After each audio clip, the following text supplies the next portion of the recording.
Hey guys, what's up and welcome back to TwoToeTags Metal Reviews, and today we're giving you guys a review of I Let It In and It Took Everything by Loathe.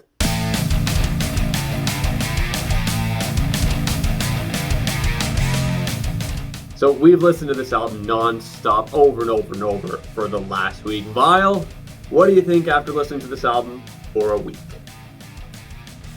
Alright, so this was a tough sell for me. You picked it thinking I would like it based on a few things, and there's certain things I do like about it, but I found, I don't know, there's something, I was having a really hard time just listening to the album. Don't know exactly why, but every time I put this album on, I just lost focus on it. I put it on specifically to listen to it, and my mind would just wander. I was having such a hard time staying with it, and I was just getting lost and ended up just kind of forgetting it was on and doing something else. Because it's so kind of disjunct and all over the place, I had a hard time really getting into a flow and just following along. Now, one of the things I like to do when I really want to get into music is do some drawing. When I'm drawing and I put an album on, I can usually focus a lot on the music while I'm drawing and get inspiration from it. I found I was almost getting frustrated because I couldn't perform, I couldn't do anything because of the way the music was making me feel. I don't know, but it wasn't a good feeling. Really hard to explain. This has been a rough week for me listening to this. And I'm not trying to say it's bad or anything like that. I think this is a me thing. But the first half of the week, I listened to this album and all I can think about is how much this sounds like Deftones. And that to me was very disappointing because I hear a lot of bands that sound like other bands, but they still have their own kind of thing going. Now this band's not a carbon copy of Deftones musically, but vocally, I think this guy is trying to be Chino. Trying so hard, down to little things that Chino does with his vocals, little personality things and characteristics that he has. This guy's mimicking them almost to a T. I have a hard time respecting that, and it was really turning me off for the first half of the week. Then I decided to just stop paying attention to the vocals. Let's see if the music can take me away. So I'm trying to pay attention to the riffing, the percussion, all this stuff, and it's there, but I'm having a hard time really pointing out things that really grab me or anything. Gored is still my favorite song. It's G-O-R-E-D. I'll emphasize that again. It's not about a guy named Gord. It's about goring somebody. That's a song where every time it came on, I was like, oh, what's this? And I checked the thing. Oh yeah, Gord. Yeah, nice. But a lot of these songs also have these intro-outro kind of sections that just kind of slow the pace rate down, ambient noise, some weird maybe breathing type of noises going on with some stuff or whatever. I felt like that was happening a lot, in abundance, too much, and I found myself just going, okay, skip next. Okay, when's the next actual song? When's the next actual music part? I felt like that was just encompassing so much time on this album, and it felt so unnecessary. I don't know, man. I hate to be this guy right now. I feel bad, but I really tried to pick something out, but... Well, I mean, I guess you've said a lot throughout, the last video and now, so I guess now I'll say about why I love this album so much. And it's interesting, because one of the biggest things I love about this album is a direct, just opposite to something you already just said. And you said this album's disjunct. I completely disagree. I think this album flows incredibly with itself. Nope. And I feel like this record, everything just fits together very well. And I think it's because you're looking at this album as when's the next real song? When's the next real song? But I think, and it might be a little bit difficult for this album depending on your perspective of listening to a record, but I feel like this album is one big, large experience on its own. And I found myself, listening to this album more and more and more, even though I've already heard it a bunch, it was just going by faster and faster and faster just because of just how well things would flow into each other. The transitions are very smooth. the way things are set up. Like, for example, something you even commented on, I think when we were listening, the ending of Gourd has a little bit of a sad cartoons melody at the very end. And I understand why it might be, a bit annoying at the end of that song to be like, what is this little acoustic guitar? But I think it sets up for a sad cartoon quite nicely. And if you look at this album as one big, complete experience, then that doesn't really seem like it would be as much of an issue. I think everything flows very well. That's one of the biggest things for me. May I interrupt for a second? I think an album like the Ocean album we did, Phanerozoic, Paleozoic, dinosaur words, that's a good example for me of an album that is kind of got a lot of elements to it that flows very well. This has a lot of elements to it, but I didn't think it flowed well, but you have your thing, that's fine. I mean, like I said, I find think that weird. Everything is, self-referential as well. There's this tone in 451 Days, and it's the first note from the next track, which is New Faces in the Dark, which I think is a really cool way of setting up that track. That's just an example.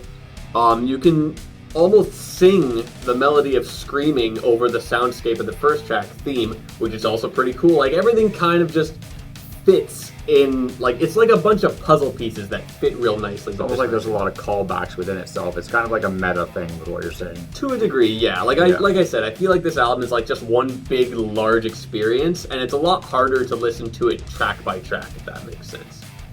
I never listened to it track by track. It was always track after track, and that's kind of the way you were kind of looking at it, though. You were kind of seeing it as, okay, this track, this track, this track, but I think a more effective way of really, mentally listening to this record is just putting it on, and it is one thing, essentially. Because that's kind of what it feels like with how these songs transition into each other.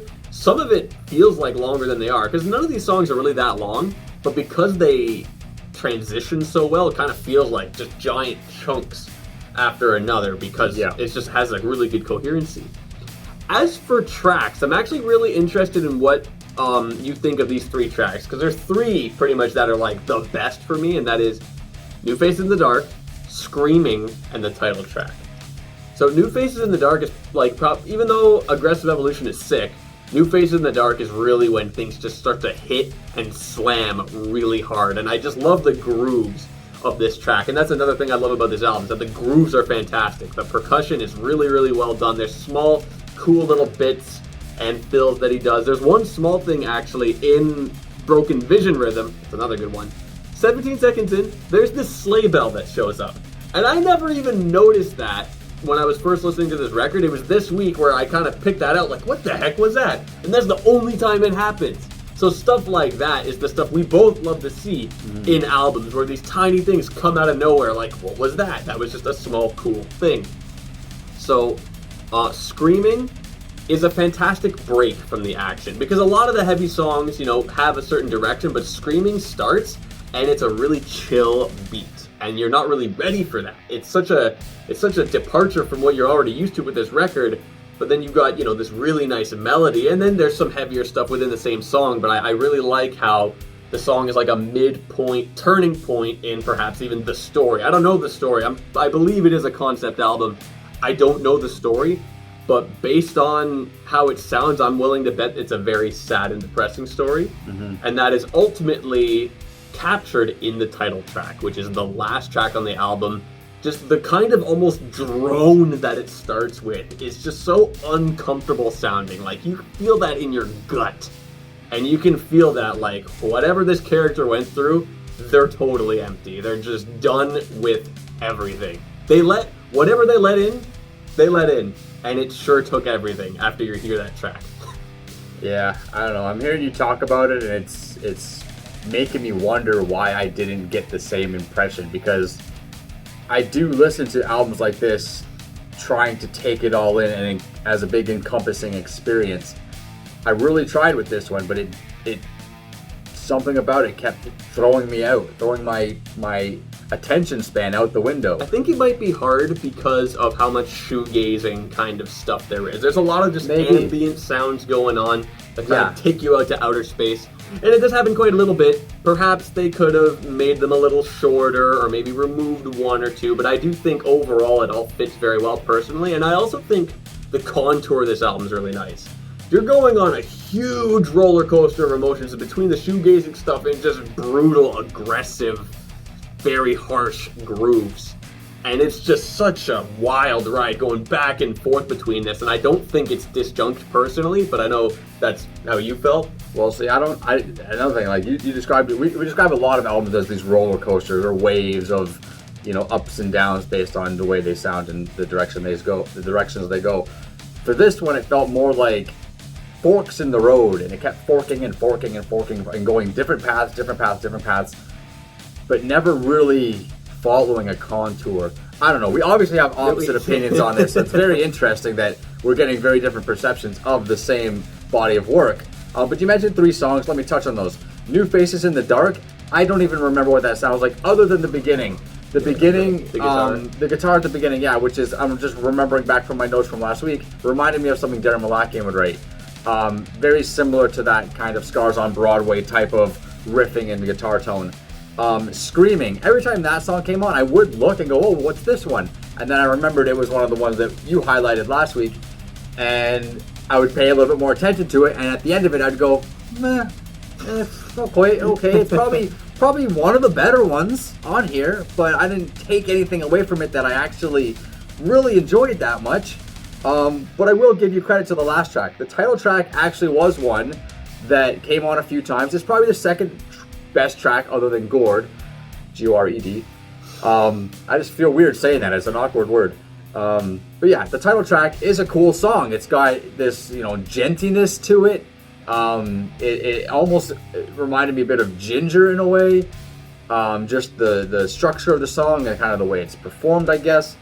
It stood out amongst the rest. So I'm going to give some props to that. The title track was good. I think it's also a really good album closer.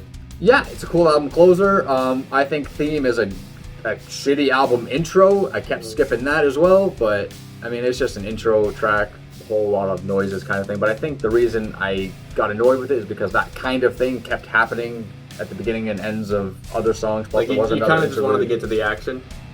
Kind of just want to get to the action, yeah. Which is understandable. Sometimes intro tracks can be really hard to work with in albums, like overall. Yeah. With this one, it might be especially tough just because it is a bunch of ambient sound. I'm curious if you were more familiar with Deftones, how you'd feel about this. I unfortunately didn't get a chance to look at more Deftones because I know you mentioned that last week. And I showed you a couple other songs too. You showed me a few songs. I did listen to a little bit of Ohms around the time it came out last year, and I liked what I heard. But I feel like, based on what I've listened to, based on what you showed me, this band and this record is kind of like that kind of thing, but heavier, harder, and darker. Yeah. I feel like if you took the concept ideas from Deftones and then made them heavy as fuck. Deftones has some pretty heavy stuff. Yeah, but you only got a sample, so. We're kind of talking like this is genty, this is got the really rough growls, like this is kind of like going on a more metal side. It's like a more modern type of take, I guess. Kind of, yeah, I guess you could with the same vocals, though. The vocals don't really get very heavy on this in many ways. I didn't find anyway. The growls are good. Yeah. They're okay. Anyway, with that being said, let's rate this album. I guess I'll start. It gets my toe tag. That's pretty obvious. I picked it because I think it's such an incredible album. It's got a great contour. It's just just an interesting, emotional ride, and I think it's great. But what we're really here to see is your rating. You know what? I don't want to detour anybody from listening to this album because of how I feel about it.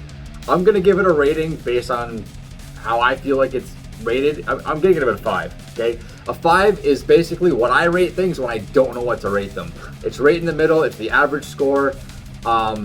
Because being point blank honest, I did not like this album. I didn't have a good time with it. I'm sorry it was a dud. We take chances sometimes. This time it didn't work out for me. But do listen to this album. Everything I said in here is my own opinions and thoughts. Obviously, you could perceive it much differently as you just heard from TV Fish. So listen to it, give it a chance, and sound off in the comments of how you guys feel about it. I already know a bunch of you liked it because you commented on the first impression saying you loved it. So I might be in a minority here, and I'm okay with that. But 5 is what it's going to get from me. I can't justify anything higher than that because I don't know how to. So that's it. 5 for me, and a toe tag from Mr. Fish. So there you have it, guys. Those are our ratings. Remember to like this video if you like it. Comment, tell us in the comments below. What do you think of this album? Do you agree with me? Do you agree with Vile? We always love to hear your opinions. So remember to subscribe if you guys are new to the channel. I'm TV Fish. And I'm Vile Self. And we'll see you guys later.